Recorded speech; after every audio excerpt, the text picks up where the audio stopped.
Testing, 1, 2, 3. Good. Da, da, da, da, da. Love it. We can kind of see ourselves. Good. I remember my sister once coming down and I had a coffee that I didn't drink, but she was like, she knows me so well. She was like, you have the coffee down here just so the room smells like coffee because you think coffee scents, the smell of coffee means you're important because businessmen drink coffee. And so, yeah, so I finished school, graduated, um, and went to Sheridan College and started my photography education. School, I had graduated, and during one of our assignments at school was coming up. We had assignments that weren't all just photography driven. Um, we had different electives, but one of them we had to come up with our own logo. So I came up with a logo that I still actually use when I'm signing. I don't use it for my photography. I use it for it's the way I sign my art prints. And I put this logo on a sweatshirt. It said David Rams and the logo photography. And I was coming home late one night from college. Um, I guess I hadn't graduated because I was coming home from school. I think I was about to graduate. And coming home, and I went into a little quickie store to get a microwavable hamburger. And the guy at the counter noticed my sweatshirt with the logo on it. And was like, "You're a photographer?" I'm like, "Yeah." And he said, "You have a job." So he starts telling me about this job that it turns out he's working at the Quickie Mart only because his mom's the manager and she was sick or called it, so he had to go in and help out. So he works for an organization called TGG that went around the country taking pictures in churches of the congregations, of the actual churches, of the ministers, the clerical staff. So I was like, yeah. I was like, does it pay much? And he was pointed out. It's a dark night. I still remember it was very dramatic. He was like, pays enough for me to own one of those. And he points at this Dodge Charger that's sitting underneath a street light in the parking lot. And I was like, sign me up. I want that. So I'd stay at a farmhouse and do chores to pay for staying there because my hours for doing the portraits was like 3:30 to 9:30 every day. So if I remember particularly, I then expanded into America. And I remember doesn't matter. I was somewhere in the Midwest. Yeah. Somewhere in It's the all the Midwest. same in the And Midwest. some of the congregation, they're like, where are you staying? And I was like, I can't remember if I said I'm sleeping in my car. But they're like, why don't you, we've got an extra room in our house. You could stay there because I think I was there for 2 weeks. And if you could just help out in the mornings with picking corn or something like that. So I would do that during the mornings, and then I'd come in, have a shower, and go on to the church. But yeah, I remember being in Nova Scotia, in middle of wintertime, sleeping in I had an Arctic mummy bag, a military mummy bag, that I basically get inside, zip it up, put my seat back, and lay back and sleep there. And I remember one morning waking up and the car was dark because there had been a big blizzard through the night, and my car was completely covered in snow.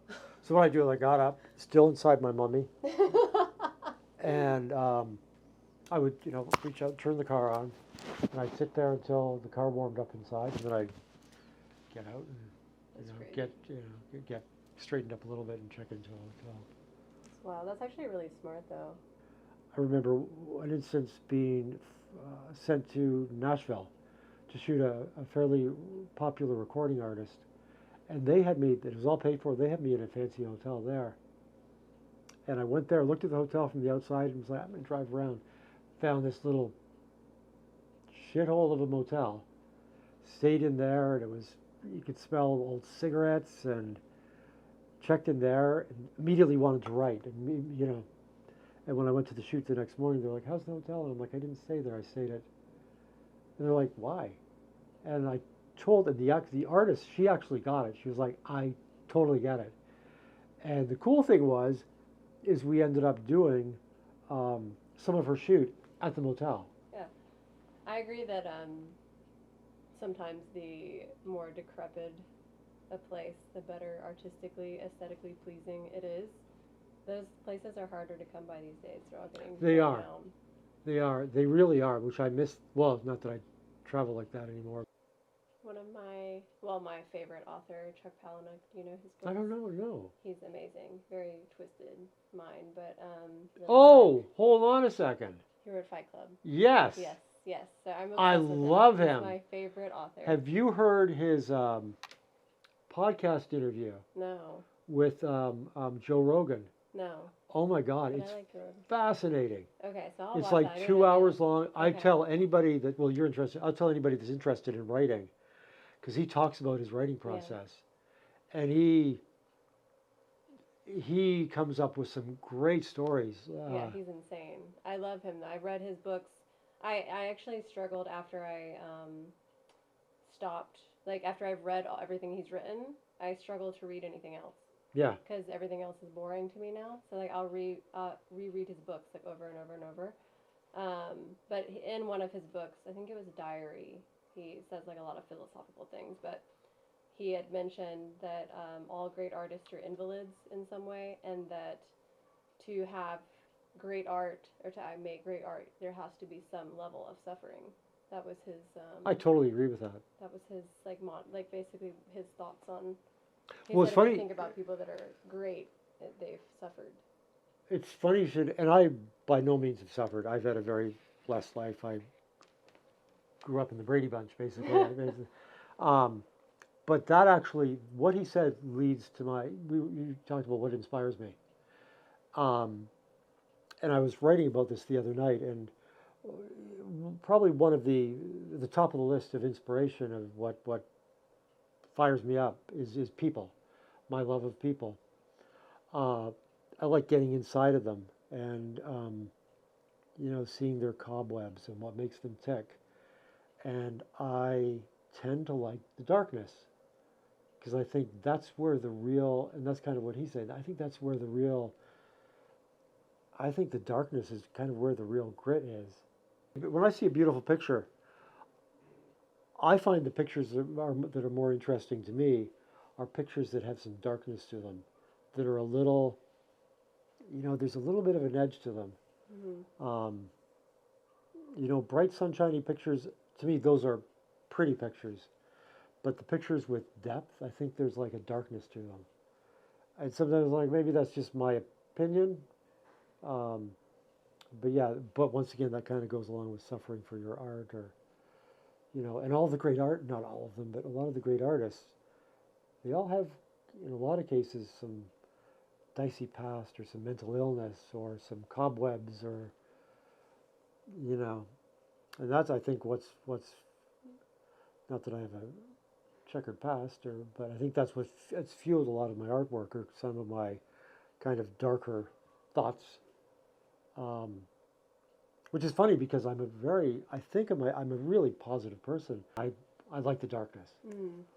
I Yeah. like the edginess. I like seeing that in people.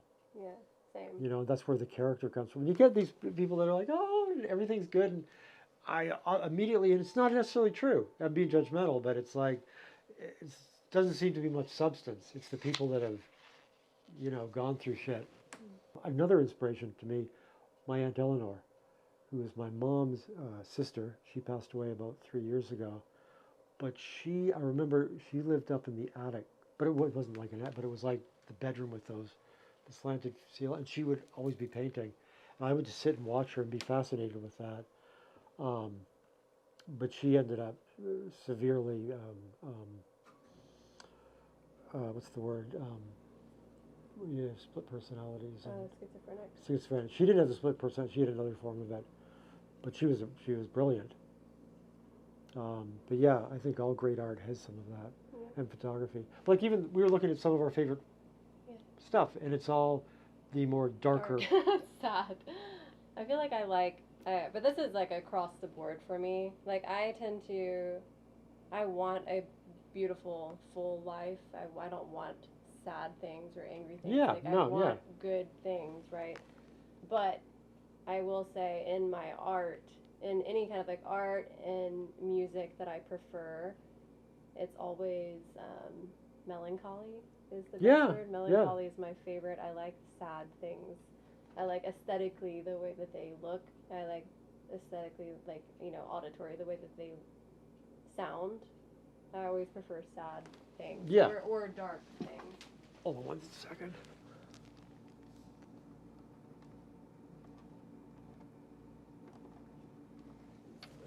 On here. I was just turning off the air conditioner. Oh yeah. So yeah, light is, the other inspiration. People in light. People in light. What do you think makes that? That actually is probably part of it, but because lighting is everything, I realized. What do you think makes a good photographer, and not like skill set wise, but more like behavioral? Like, do you think that there is a characteristic wise? Because I feel like sometimes I was talking to Sean about this recently, about how sometimes, like we said, I'll look at some of my favorite photographers. They're not really like technically great, right? I'll look at some people's photographs or things, and not to say that they're bad or worse or like I'm great, obviously, but I will say that I try to like always, I'm like storytelling, and I think I learned that from you a lot. Yeah, I love a good story. Photography, yeah. Yeah, like I think your your photographs tell a story. Because I'll look at some other photographers and their skill might be much better than mine. Like I can tell that their editing is like a lot cleaner, or they've obviously technically they have everything very accurate, but it's almost like it's lacking feel like it's just soul. like, It's lacking a soul. yeah. And so what would you? Someone that has a what's the word? Where it's just something embedded in them, that they have a feel for composition, for depth, for light. Me that photographs people, that they have an innate, that they can feel people. It's funny, I used to see people on social media. You see people's photographs, and I'd be getting so jealous out of this photograph, and I'm like, fuck. And then I realized that, yeah, but they don't bring, they bring all this technical stuff, but they don't bring I was like, I shouldn't be jealous because they don't bring my vision of that.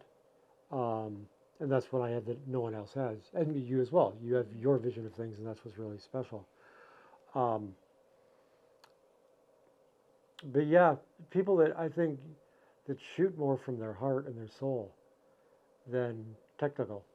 I mean, it's great to learn that technical stuff so that you can forget about it. Because I think sometimes it gets in the way. Like even me, like sometimes I'll be like overthinking something and like really trying to make, because I'm a recovering perfectionist. Yeah, and you gotta just let go. Mm-hmm. You gotta just, and that's where my best stuff comes. But my favorite is when I'm more in the moment, not too worried about this or that or trying to make it, Oh, this is a good one. Why? Let me just make sure. Yeah, I'm still rolling. Why is film so special? You ask me that now. If you had asked me that same question a few months ago, I would have been like, there's not really much difference. I grew up and came into the business. Most of my career was film, was color negatives, black and white negatives, chrome, transparencies. I fought against digital. When digital started rearing its head, I was like, no, and I did not want to do it. And was probably not one of the last ones, but I didn't want to do it. If a client was like, no, it's got to be digital, I'd go and rent a digital camera. But I fought against it. But once I made that plunge into digital, and the instant gratification, and the expense, and just being able to spontaneously, not like, I still have dreams. I still have dreams that I'm on a shoot, and I run out of film. And I'm looking through, and I'm like, nope, that's been shot. Nope, that's the wrong speed. That's color. That's a slide. That's not. I still have, like, probably in the last week, I still have those dreams about shooting and running out of film, or not packing enough film or the right kind of film. So now with digital, all that didn't matter. And then in recent years, when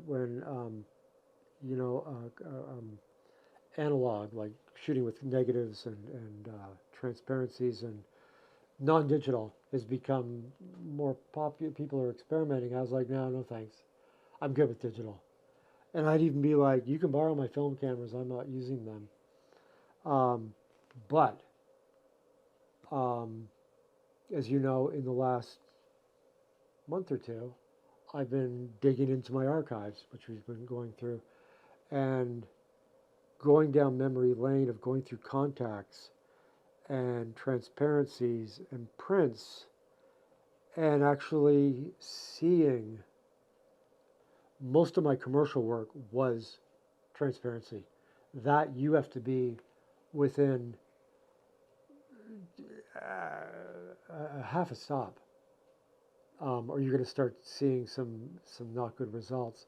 You also have to know how to filter. You know what time of day it is, because you don't want it, to spend that extra money and having to color correct your pictures. So you'd have to know what you travel with a whole bunch of different filters for morning, for evening, for cloudy days, 82, 81A, 81B. If I pull them out, it would all start coming back to me. And you just look around, you'd be like, okay, it's the evening, it's probably a little too warm right now, the light temperature, so you put on a cooling filter. So all of that makes it shooting digital now, because you have the basics down to an exact now. So I can shoot digital now, and with digital, you can be way off in your filtration, your exposure, and you can still fix it. Mm-hmm. So I'm proud to say that most of my stuff is within half a stop, usually on it. I mean, it is nice that if I happen to be way off of it, that I'll still think film-wise. I'll look at the digital image, and I'm like, oh my God, that's way too dark, or that's blown out. There's no way. But then I found also more recently, I'm like, wow, if I bring this, wow, there's that information in there. It can be dialed in. But still, I just feel like there's some, there's some soul, there's some vibe, there's some depth with film. I mean, I think that is like looking through, as we were looking through all of your old work, I feel like maybe it is because, like, do you think it's because there are limited, like you said, like with digital, you have unlimited shots. We talked about you're not afraid to mess up. That, yeah, with film, you tend to, with digital now, and I'm really guilty of this, and I've been like, I gotta stop doing this. If I was shooting you, I'd go, if you had, I'd probably go, yeah, like 100 shots in a minute. Being like, okay, there might be a slight difference, or you might be moved. With film, you had to think about. You had to, you'd hand hold it, but you'd have to put it on a tripod and think about what you were doing and click. All right, okay, you have to move this way, click. Okay, move this way. Okay, let's move this over there and click, and be talking to them constantly through it. With digital, it works in my favor. On the other side, that I find the pacing of digital. Sometimes I'll tell people that I'm taking a lot only because it basically makes the model feel good. That, oh my God, that click, click, click means I bet you're doing good. And as opposed to click, there's something to the, being able to shoot and knowing that half of this is going to be garbage, but you get into a pacing with it that with film you can't afford to do. You couldn't, this wouldn't be time. You shoot, 36 exposures and you got to reload. Yeah. Well, and it's money. And it's, money. Like I look at some of the shoots I did now, and I look at them and I'm like, God, so much money went into just the processing and the purchasing of the film. You're shooting hundreds of rolls of film a day at, $15, $20 for a roll of film, and then $15 to $20 to get a process. I'm talking about slides and chromes. The amount of money spent in, and when you were giving someone a budget, you'd have to figure, okay, how much film am I going to shoot? Because you had to make sure you recouped those costs.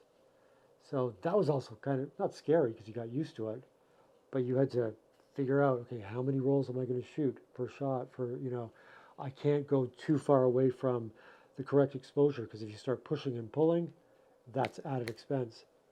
Um, Roughly, how much do you think, like, if you were doing like a big shoot? Because you used to shoot lots of magazines and bigger things. How much would that? Because people don't even think about that nowadays. But like, how much do you think excess? Because we would think, oh, I charge this amount of dollars for a photo shoot or like a day shoot or whatever. But what do you think would be like a reasonable? How much do you think of film you would need, like monetarily wise? Because just this, like per shoot, thousands of dollars. thousands of Well, if you're dollars talking about, yeah, if you're talking on about, top of your yeah, I rate. mean, if you're talking about like, you're talking about magazine stuff, it's a little easier because you're just shooting, you're not shooting as much. I used to shoot a lot of catalog where you're doing, you know, 15 to 35 different looks in a day. And you had to get good at that because they were on budgets. They wanted to, you'd go to these beautiful locations, but they want to take advantage. They're paying a huge crew. They're paying a lot of money for models being flown in from other countries, from New York. You're paying for everybody's flight, accommodations for these massive locations, makeup, styling, art direction, photographer assistants. You're spending all of this money. Where am I going with this story? Oh, that they'd want to get their money worth. So in a lot of cases, you try to put out as many shots so they could lessen the amount of time they were, sometimes we balk over, 15 shots a day, that was good. But sometimes they'd be like, you got 25 shots. And we'd be like, how do you expect me to create artwork? I'm an artist. And they'd be like, you can't put a limit on art. They're like, David, this is J.C. Penney. No, that's a true story. Because we'd always be like, as you went up the food chain, you got a little, but you'd be like, no, I can only do 15. I'll only do 15 a day. Well, no, I can't, yeah. this is Upton's or J.C. Penney. So. That's really good. But yeah, so we drew a lot of shoots, a lot would be 35 in a day. Usually a comfortable amount would be, I think 15 to 18 setups, different, and less was better. And you'd have the layouts and little acetates cut out. So you'd see how, like in any magazine, you have all the different little squares and you cut out acetates. You'd scale down and cut out little frames. Then you'd put it in your camera. If you're working with a Hasselblad, take the cover off, or this. You take this off.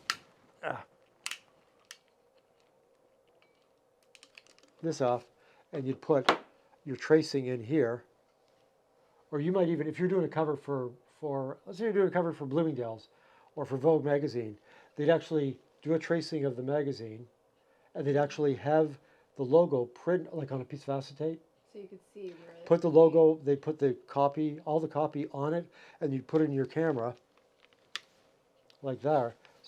So when you're shooting, you'd be seeing exactly how it was going to sit in the how it was going to look in the finished piece. That's smart, actually. And then also when you shot your Polaroid, which you see these here, you take that. There would be a acetate that would stay in your camera. There would be a different acetate that would you'd have the art director here, the sometimes the graphics person here, all looking, going, okay, how's this going to look? And they'd have, the acetates. Yeah, I still think this is so cool. The Polaroid in the film camera. I never knew that was even a thing. Yeah. Do you want to talk about that just quickly? Yeah. So before digital, I wish I had one still. So before digital, whether you were shooting, I shot primarily with a Hasselblad. I also did shoot some smaller format Nikon, and then years later I got into shooting with my Pentax. But with each format you'd have a couple of cameras, so that as you were shooting, because there was a certain amount of time that it would take to reload a camera. and you don't want to lose that spot. So you're usually shooting, and there's your assistant is reloading your cameras. So there's usually, like with this, I had 3 of these, 4 of these. So each one of them only has 10 exposures on it with 120, 10 exposures. So you're like click, click, click, and then he's handing you the next one, you hand him this one. He's busy taking the film out, and I'll be like, label it this way. Say that, I'll be like, clip from the front, which means you'd, so you knew how to run your film. Do you know about pushing and pulling? And so if your film was half a stop, you know what stops are? Yeah, yeah. So if your film was, you could look at a picture and go, that's half a stop too dark. So you'd be like, I need this pushed half a stop, or a third of a stop, or a quarter of a stop, or pulled. Pulled you didn't want to do as much because pushing, unless it's not too much, can add. Pushing would add grain and some really pretty colors. So sometimes we'd push on purpose. We'd underexpose just so we could push to give you that really cool grain. The more you push, the more grain you had. It also made the colors. It did something to the colors, which was really pretty. Pulling was nasty. You didn't want to underexpose something, or no, sorry, you didn't want to overexpose something. So what you would do is, as I'm handing my camera to my assistant, I'm like, okay, shot one, roll A, clip from the front, which means when it's sent to the lab, they take that roll of film, take it to the darkroom, and they clip about this much off of it, and put that through the processor, and it would come out the other side. So if I was doing a shot, let's say I'm doing one shot with one light source, with the light is constant. In that case, I can just clip one roll because all the rest of the rolls are going to follow. If the light was going in and out or changing, I might be like, clip that roll too, clip that roll too. And as I'm saying that, I'm also thinking, fuck, cost is going up because clipping is expensive, pushing and pulling isn't expensive, but sometimes it's like, you got to do it. And then if I'm out of the country or out of town, like if I'm up in Kennebunkport, Maine, and working out of here in Atlanta, I'm FedExing at the end of the night boxes of all these rolls of film with all these instructions on them, and they get to the lab. We try to get them to the lab that night so they can process clips that night, get them FedExed out the next morning for same day delivery, or as quick as they can. They come up, I take a break, I've got my light box with me, looping, and I'm like, that one looks normal, run it normal, run the balance normal. This one needs to be pushed half a stop, run everything in that bag half a stop. So that was, all those things you have to think about when you're shooting that now with Polaroid you don't, with digital you don't. But where I was going with that was you'd have 4 cameras like that. You'd have 4 of those cameras. One of them would have a built-in Polaroid back that you could take a Polaroid with that camera, or with a 35 millimeter, or with a 2 1/4, and you would see on the Polaroid exactly what the film was going to see. It's kind of like a cheat sheet. Well, it's the same as with digital now. You just look at the back of your camera, right? Or you Analog pull it up on your preview. This is the only way that your art director, that you could look at this and be like, okay, we need to change. I want you to change this light back there. I want you to bring it down a couple of stops, twist it that way. And then I'd be like, I want you to fill in this side. At the same time, I'm looking at that. The art director is going, I need more space overhead for the type.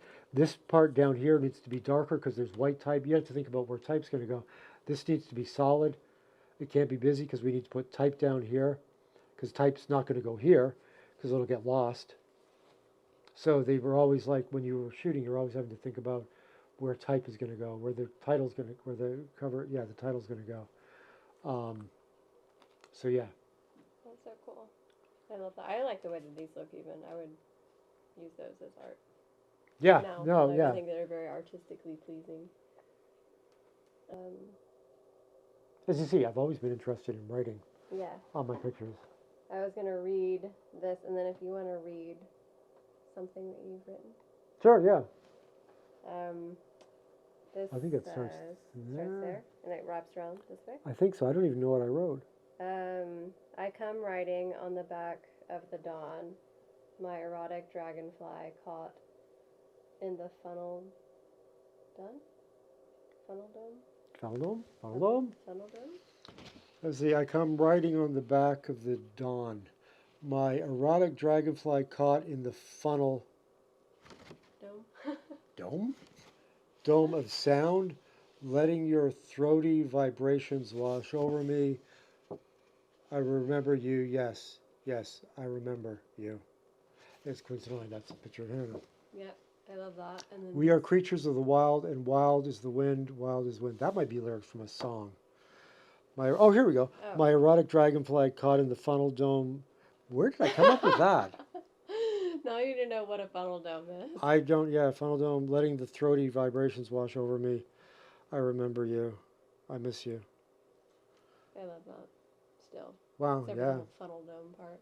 Funnel dome. I was like, surely that's got it, but no, it says, in 2 places it says funnel dome. Funnel dome. You know, good old funnel dome. But I love that. I like aesthetically the way this looks a lot. Yeah, and that comes from which I'll show you. I don't know if I've shown you Peter Beard's work. Yep. I was obsessed So, when you showed me. yeah. I was trying to emulate that after you showed me his book. I was trying to journal and I did it for a while, but I couldn't get. It was almost like I didn't have enough to make it chaotically appealing. Yeah. It has to be just like everything on a page, right? And I Yeah, couldn't get it there, but I'm still, working on it. Yeah. Even my mixed media pieces, there's Yeah, I love writing that. all around the edge. So you're writing a book. I'm writing a book. Yes, there's a book or there's a journal. Well, yeah, let's read a journal. Yeah, the book is more. The book is that I'm writing is my life story. Like a memoir. Yeah, this is more just kind of abstract sort of. Thoughts. What? Yeah. Oh yeah. When I'm gone, all of those memories are truly gone, unless they have been shared. But can you share a feeling, a smell, a taste? Can you share all the little nooks and crannies of your memories? They live inside you, something that you may not think of at the moment, but tomorrow or next week or 3 Thursdays from now. A forgotten memory may be triggered and show up on your doorstep of your mind. A smile your mom gave you or your dad's arm around you during a walk on a rainy night when the world seems really hard. All of those gone when I am gone. So I fear leaving my son and daughter without a father, my sisters without a. That was a dark moment. This was Are you okay? yeah. We can. This was. I started writing I was in not a good place, and I find that if I start I can write through being in a bad place, and I started writing that, and I was crying and crying, and as I was crying, I was sitting over there. It became intensely dark outside. A storm came through, and I'm like, oh my God. Yeah, I know this but I was almost like my thoughts. I manifested this, but I wrote through it to a really, really nicer place, and then I actually started madly drawing as the clouds were. That's the view I had out, as the clouds were going away, and I could start seeing green. Mm-hmm. I write dreams. What's a dream? Something we could use on the. Let me find. Dreams. Oh, this is funny. If I can read my writing, that's. It's been a minute since I last wrote. I dreamt this morning that I was climbing through a waterfall, /rapids, trying to get to the top with Nadia Vey. The record, yeah. It's funny. We were both writing, I guess, in our heads, both writing songs, possibly, and I knew when we got to the top, the writings would be finished. One of us stumbled a little bit. We helped each other. Oh, I'm at, but did a small break in saying, I'm in Emory right now having an infusion. Um, yeah, I had that dream about Nadia, that we were trying to make our way up a waterfall, and it was beating down on us, and we were both creating in our heads, writing in our heads, and I knew that, yeah, when we got to the top, that meant we had finished our writing, and when one of us stumbled, I would pull the other one. She would pull me up, or I would pull, so we could both get to the top and finish creating.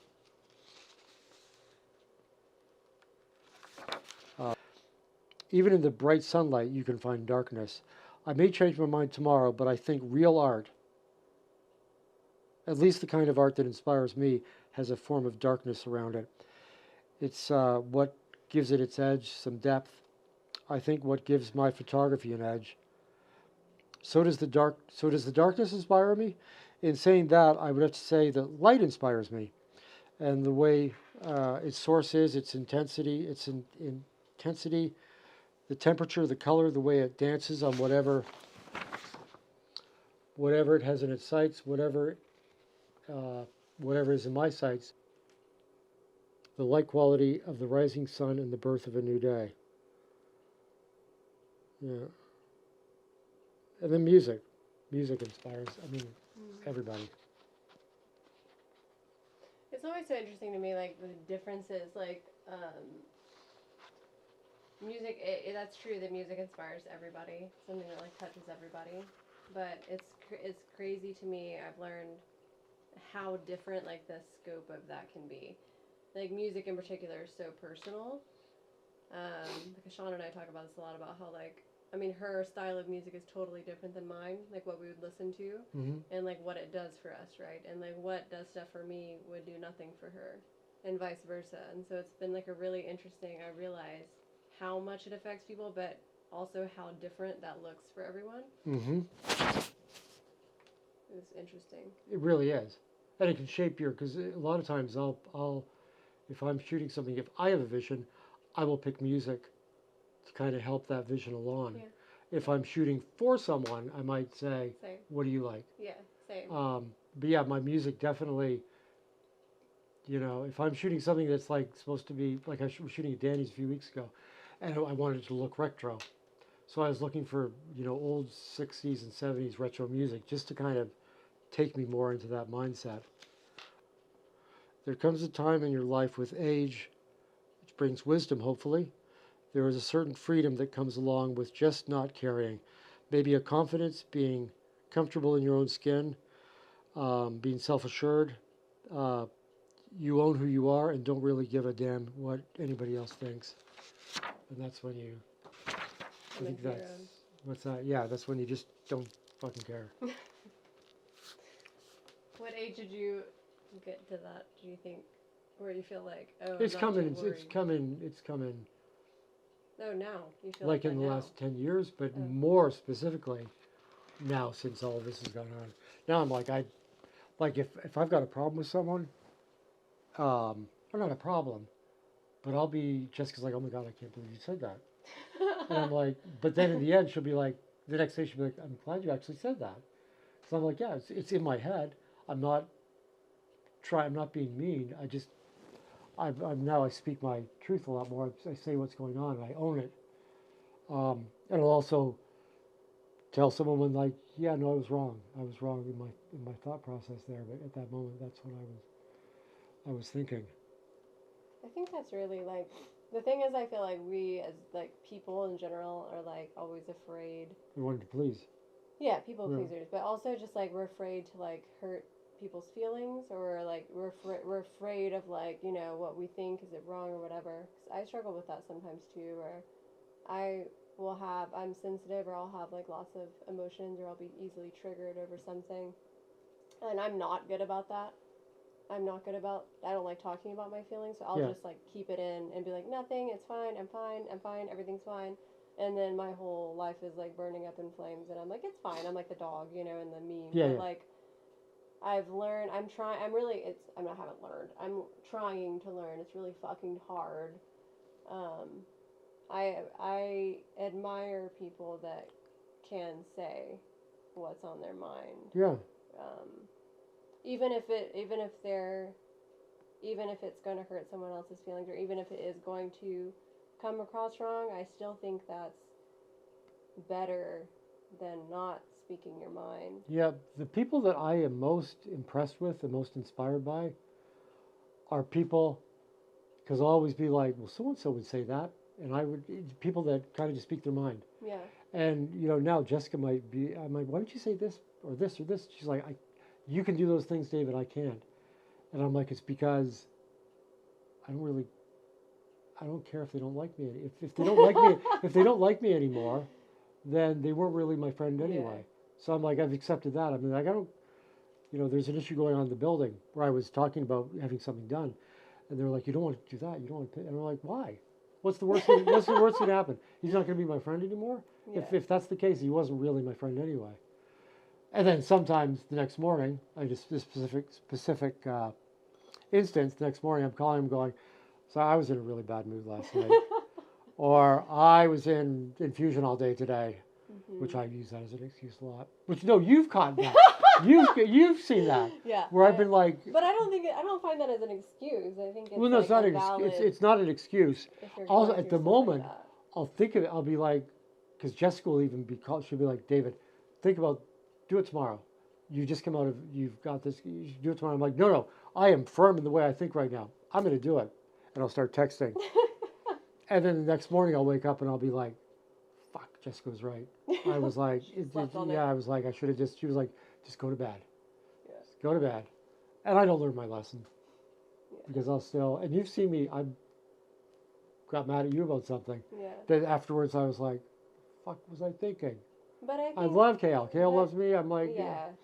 But I think that also is a sign of a good relationship, whether that be like like a romantic or platonic, like friendship relationship, being able to speak your mind and also get into like this and that and see things completely different, but at the same time understand that we are two different people and our brains were completely different, and we still love each other. It doesn't matter. Yeah. So and like. Yeah, I'll give that important. example to Jessica, for instance, that I'm like, that's what family does that. Family does that. We can. I've been in, and I've learned this through my own family. I've been in horrible fights with my sister, where it's like we are like. But the next day, it's like we're family. It's like, you can talk like that. I'll tell friends, I'm like, I'm only saying this. I wouldn't say this to you unless I didn't feel like you were family to me. If you didn't care, you wouldn't care. Exactly. That's how I feel too. Like the only people that can harm me or that hurts my feelings are people that I care their opinion. Yeah. I think highly of.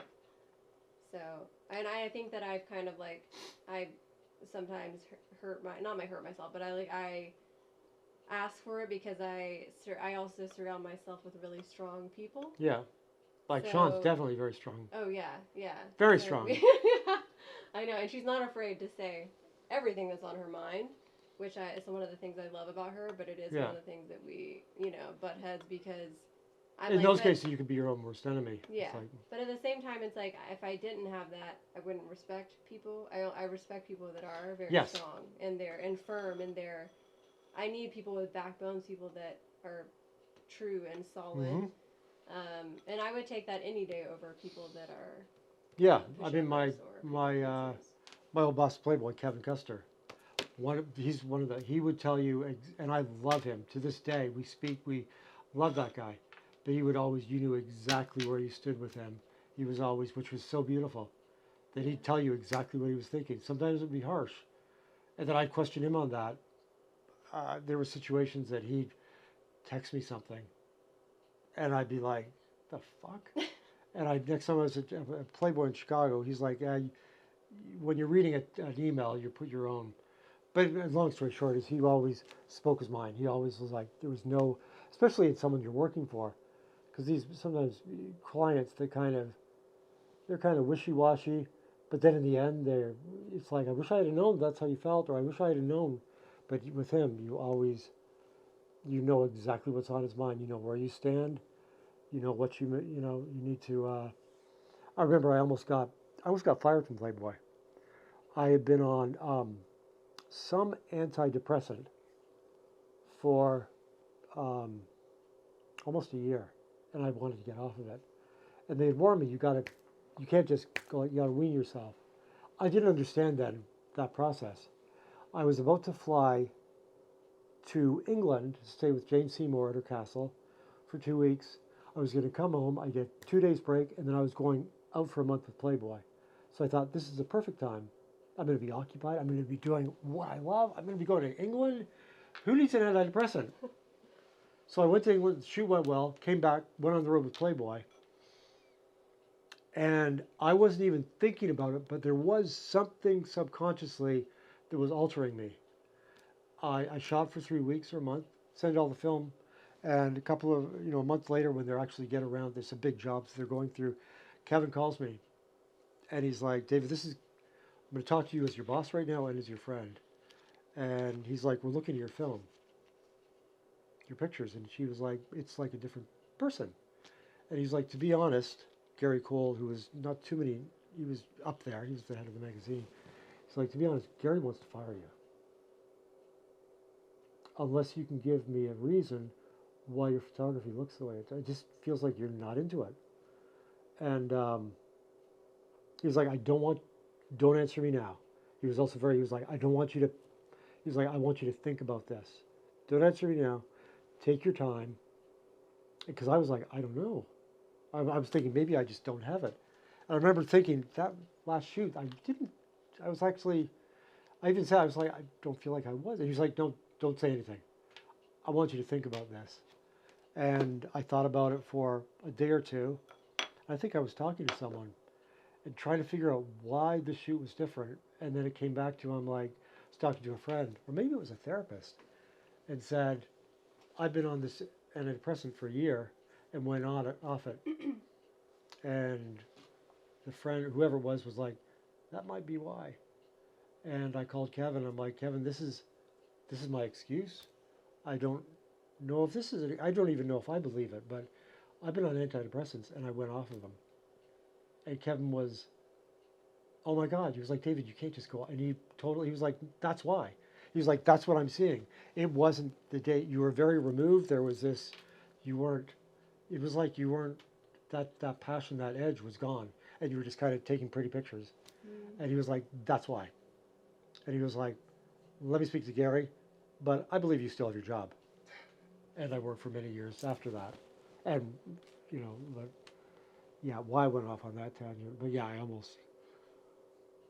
No, but that's good to know that it hasn't always been just like easy, smooth sailing, Oh, yeah. I think there's been issues and everyone goes through that as an artist.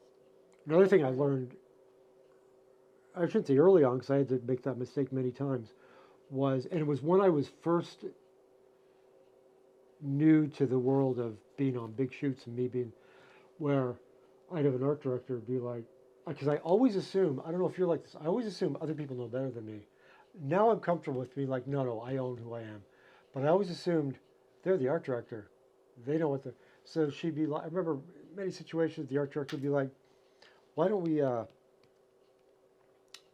shoot it with this bat or that, with the stairs, and I'd be like, immediately like, oh, she knows what she's doing. So click, I'd move over, shoot it, and then in my head, I'm like, I don't think that's going to look good. And then go back to the lab the next day, looking at my images, I'm like, it doesn't look good. And I showed her, and she was like, it doesn't look, and I'm like, I should have, and I made that mistake over and over again until I think it was the same art director, the one that brought up my son's pictures. I think she was like, you need to start trusting yourself more. God, she said a lot of really cool things to me. She's like, you got to start trusting yourself more and not self-doubting, because that's what we're paying you for. We're paying you for the technical part. We're also paying you for your vision. So if you're just being like, okay, whatever you want, you're nothing but a light technician. That was also a big thing. There were people at the studio, you were like, yeah, they were light technicians. They could have, they knew how to light, but in other ways, they just really didn't have that soul. Mm-hmm. So I just said, you just learn to trust in yourself. And once again, not give you have to give a shit. You have to compromise. Mm. Maybe I'll shoot this, but let me shoot this way too. Yeah. We're probably running out of time.